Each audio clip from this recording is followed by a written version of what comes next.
Sir ఒకవేళ కేటీఆర్ గారు arrest అవుతే చంద్రబాబు గారికి వచ్చినట్టుగానే సింపతి ఆయనకు వర్కౌట్ అవుతుందా? లేకుంటే కవిత గారికి రానట్టుగానే ఈయనకి రాకుండా ఉంటుందా? అంటే మామూలుగా పొలిటీషియన్స్ అరెస్ట్ అయినప్పుడు సింపతి అని ఒక వర్డ్ తెరపైకి రావడం మనం చూస్తూ ఉంటాం. సార్ కేటీఆర్ గారి విషయంలో ఏం జరగొచ్చంటారు? అంటే అందరూ అరెస్ట్ అయితే సింపతి వస్తుంది అనుకుంటాను. అంటే ఒకటే అలాగే ఉంది, ఇప్పుడు జాతకం నడుస్తుంది. ఎవరు అరెస్ట్ అయితే వాళ్ళు సీఎం సీఎం అయిపోతారని చెప్పి అయిపోతారు. ముందు అవును. లోన్ వేసేయాలి. అందుకే కౌశిక్ రెడ్డి లోన్కి వెళ్ళిపోతాను, నేను లోన్కి వెళ్ళిపోతాను, నేను లోన్కి వెళ్ళిపోతాను అంటాడు. అది కేటీఆర్ గారు వెళ్ళదు, వద్దొద్దు నువ్వు వెళ్ళదు, మేము వెళ్తాం కదా, ముందు నువ్వు ఆగు, మాకు ఆ జాతకం మారుతుందని వాళ్ళు అంటున్నారు. సీఎం కూర్చి వచ్చేద్దని భయం అందరికీ. ఇప్పుడు ఎవరు లోన్కి వెళ్తే సీఎం కూర్చి కాదు కనుక ప్రతి వాళ్ళు లోన్కి వెళ్ళిపోతే అందరికీ సీఎం కూర్చి వచ్చేస్తుంది. ప్రతి వాళ్ళు లోన్కి వెళ్ళిపోతే సానుభూతి వస్తుంది. మీకెవరికి సానుభూతి రాదు. మీరు ఉద్యమ నాయకుడు కాదు, మీరు ఉద్యమంలో పాల్గొలేదు, మీరు తెలంగాణ ఉద్యమంలో లేరు. మీరు తెలంగాణ ఉద్యమంలో మీ నాన్నగారు ఉన్నారు, మీ నాన్నగారు పోరాడారు, కష్టపడ్డారు. మీ నాన్నగారికి ఆ పేరు ఉంది, ఆ ప్రతిష్ట ఉంది, ఇంకా ఉంది. కానీ ఆ సింపతి మీకు రాదు కేటీఆర్ గారు. ఎందుకంటే తండ్రి పదవి వస్తే, తండ్రి ఉద్యమం వస్తే హైజాక్ చేసుకొని వచ్చి మినిస్టర్ అయిన వాడివి నువ్వు. 50 ఓట్లు 40 ఓట్లతోనే మహేందర్ రెడ్డి గారి మీద గెలిచిన వాడివి. ప్రజలు నిన్ను గుర్తించారు. నువ్వు ఉద్యమ నాయకుడు కాదు కాబట్టే నీకు 50 ఓట్లు 40 ఓట్లతోనే గెలిపించారు. తర్వాత ఓకే, ఇంకా టీఆర్ఎస్ నాయకుడిగా మీరు వర్కింగ్ ప్రెసిడెంట్గా వచ్చారు, ఓకే సంతోషం. ఉద్యమ నాయకుడు హరీష్ రావు గారు, ఉద్యమంలో కాస్త కోస్తో కవిత గారు ఉన్నారు.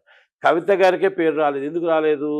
మీకు అక్కడ లిక్కర్ స్కామ్ అనేది మొత్తం టోటల్గా కేజ్రీవాల్ గారు తుడుచుకుంటూ చీపులతో తుడిచేశారు కదా. ఆమె అక్కడ సింపతి పలకలేదు కనుక ఆమెకు కూడా ఇక్కడ ఎవరు కూడా వస్తే ఓటు కూడా వేయడం అనేది వేయలేదు. అంటే సింపతి అందరికీ రాదు, కొంతమందికి. ఒక చంద్రబాబు నాయుడు గారికి లాట్ ఆఫ్ దిస్ టైం ఆయన లెజెండ్. ఆయన ప్రపంచంలోనే సృష్టికర్త, ప్రపంచంలోనే సాఫ్ట్వేర్ని సృష్టించింది ఆయన, సాఫ్ట్వేర్ అనే ఒక జాబ్ను సృష్టించింది ఆయన. ఆ ప్రపంచంలోనే మొత్తం టోటల్గా హైదరాబాద్ అనే మొక్క సైబర్ సిటీ అని చేయించింది ఆయన, గచ్చిబౌలి అనే ఒక సిటీ చేసింది ఆయన, మొత్తం మాదాపూర్ అనే ఒక సిటీ చేసింది ఆయన, జూబ్లీహిల్స్ తర్వాత మొత్తం నెంబర్ ఆఫ్ సిటీ చేసింది ఆయన. కనుక ఆయనకి ఆ పేరు ఉంది కాబట్టి, 14 సంవత్సరాలు సీఎం చేశాడు కాబట్టి, ప్రతిపక్ష నాయకుడు చేశాడు కాబట్టి, అరెస్టు అక్రమమని, అన్యాయమని, 75 సంవత్సరాల్లో అరెస్ట్ చేయడం తప్పని, ఒక తప్పుడు కేసులో అరెస్ట్ చేశారని, దాని మీద ఆయనకి సానుభూతి వచ్చింది. జగన్మోహన్ రెడ్డికి ఉన్న సీట్లు పాయాయి. కనుక ఇక్కడ అందరూ జగన్మోహన్ రెడ్డిలాగా తప్పు చేయరు. జగన్మోహన్ రెడ్డి గారికి చేసిన తప్పు మళ్ళీ ఇప్పుడు కేసీఆర్ గారిని అరెస్ట్ చేస్తే వస్తుందా తప్పు? కేసీఆర్ గారు నిజంగా తప్పు చేసినా కూడా అరెస్ట్ చేస్తే వస్తుందా సానుభూతి? ఎందుకంటే ఆయన సింపతి ఉంది, ఆయన తెలంగాణ తెచ్చాడని ఒక ప్రేమ ఉంది. అది ఓటుగా మలుస్తుందో లేదో మనం చెప్పలేం, కానీ ఆ ప్రేమ అయితే ఉంది, ఆ మంచితనం అయితే ఉంది, ఆయన మీద ఒక అభిమానం అయితే ఉంది. అది ఓన్లీ కేసీఆర్ గారి దాకే, పిల్లల దాకా లేదు అని మనం అర్థమవుతుంది. కనుక అరెస్ట్ అయితే ఒక అమెరికాలో వచ్చి డైరెక్ట్గా వచ్చి ఒక కేసీఆర్ గారి అబ్బాయి గారు మీరు వచ్చారే తప్ప తెలంగాణల ఉద్యమ నాయకుడిగా కాదు అని మాత్రం చెప్పొచ్చు. దీంట్లో మంచి జరిగిందో చెడు జరిగిందో నేనేం దాని జోలికి వెళ్ళట్లే. ఎంక్వైరీ నడుస్తున్నప్పుడు మనం ఎవరైనా డిస్టర్బ్ చేయడానికి లేదు. Enquiry must and should. కనుక దాంట్లో కంపల్సరీ నాకు ఉన్న మిడిమిడి జ్ఞానంతో కొంచెం ఆలోచిస్తే సోమభారతి గారు చాలా సెక్షన్లో చెప్తాడు. ఆయన సెక్షన్లతో మేధావి. ఈ సెక్షన్ ప్రకారం ఇది చెల్లదు, ఈ సెక్షన్ ప్రకారం ఇది చెల్లదు అనుకుని టీఆర్ఎస్ లీగల్ టీం అసలు సెక్షన్లే చెప్పకుండా ఈ కేసు తప్పుడు కేసు, ఈ కేసు తప్పుడు కేసు అంటున్నారు తప్ప ఆ ఏ సెక్షన్లో తప్పు అని చెప్పట్లా. యాజ్ అడ్వకేట్ అంటే ఆయన మాటల్లో నేను తీసుకుంటే అర్థమైంది ఏంటంటే ఇది నిజమైన కేసు, ఈ లోన్కి వెళ్ళిపోతాడు ఇండైరెక్ట్గా చెప్పడానికే చెప్పాడు. ఆయన అడ్వకేటే చెప్పాడు ఈయన వెళ్ళిపోతాడు, అందుకే మేము విత్డ్రా చేసుకున్నాము అని అన్నాడు. ఎదుటి వాళ్ళ దాంట్లో మనసులో కళ్ళులో చూడొచ్చు.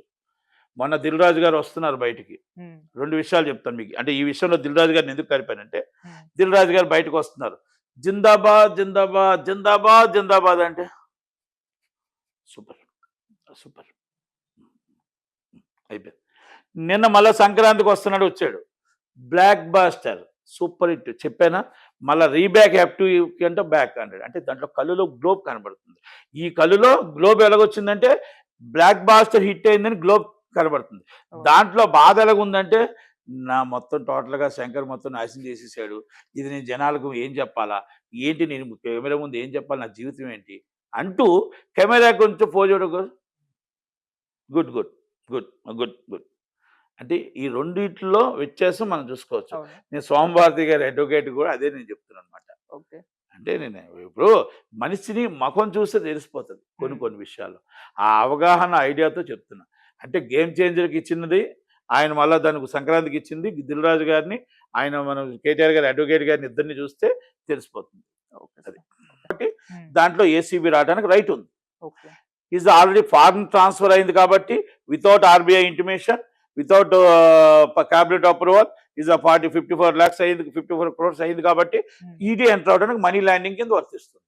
కనుక 2 కేసులు అయ్యాయి.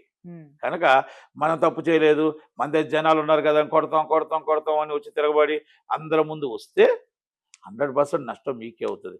ఒక ఆయన ఉన్నాడు, ఎవరైనా first PD act Revanth Reddy గారిని పెట్టేయాలంటాడు. ఈయన ప్రతి వాళ్ళ మీద తిరగబడతాడు. ఐపీఎస్ అయినా తిరగబడతాడు, ఎమ్మెల్యేని కూడా కొడతాడు. రౌడీ ఎమ్మెల్యేని ఉన్నాడు ఆయన, కౌశిక్ రెడ్డి, రౌడీ ఎమ్మెల్యే, పేరే రౌడీ ఎమ్మెల్యే. కనుక ఆయన ఒకరిని పెట్టుకున్నారు మధ్యలో. ఇంతకుముందు బాల్కా సుమన్ ఉండేవాడు, బాల్కా సుమన్ ఎందుకో పక్కన పెట్టి ఈయన పెట్టుకున్నారు పక్కన. ఇప్పుడు ఓకే. అది ఏదైనా సరే ముందుకు వచ్చేస్తే తక్కువ చెయ్యేస్తాడు. అది చేసి అరెస్ట్ అయినంటే బెయిల్ వచ్చేస్తుంది. అంటే అరెస్ట్ అయితే బెయిల్ ఇంతేనా అని అనుకుంటున్నారు వాళ్ళు. ఓకే. కానీ ఆ ఎన్ని కేసులు లెక్క చూసి, చిత్రగుప్తుడి చిట్టా ఉంటుంది కదా, అలాగా కేసులన్నీ లెక్క చూసి దాని మీద పీడీ యాక్ట్ కూడా పెట్టచ్చు. ఆయన అన్నాడు పీడీ యాక్ట్ పెట్టాను, నాకు కబ్జా కొన్ని కాదు, ఎవరు కదా, ఏం అవసరం లేదు, ల్యాండ్ గ్రాపింగ్ కబ్జా అవసరం లేదు. దాని మీద మాట్లాడితే పబ్లిక్ న్యూసెన్స్ అంటారు, డిస్టర్బెన్స్ అంటారు, డిస్టర్బెన్స్ అండ్ డిస్టర్బ్ అంటారు. నువ్వు ప్రజల్ని డిస్టర్బ్ చేస్తున్నావు, రాజకీయ నాయకులను డిస్టర్బ్ చేస్తున్నావు, పోలీస్ ఆఫీసర్ని డిస్టర్బ్ చేస్తున్నావు. కనుక నువ్వు సమాజంలో నువ్వు ఇక్కడ అసెంబ్లీలో కూర్చోడానికి నువ్వు అనర్హుడు అని చెప్పేసి స్పీకర్ గారు ఆయన డిస్క్వాలిఫై చేయొచ్చు. ఆయన నువ్వు అనర్హుడుగా నువ్వు ఇక్కడ ఉండటానికి, సమాజంలో ఉండటానికి మా అందరి వరకు డిస్టర్బ్ చేస్తున్నావు కాబట్టి నేను పీడీ యాక్ట్ కింద నేను తీసుకెళ్ళి లోన పెట్టి నీకు సతభావంతో నువ్వు మళ్ళా బయటకు వస్తే రావచ్చు. కనుక నిన్ను డైరెక్ట్గా పీడీ యాక్ట్ కూడా పెట్టవచ్చు. అనేది ఎందుకు వస్తుందంటే, సో మనీ ఆల్రెడీ నీకు ఇక్కడ కేసులో చెప్పాను.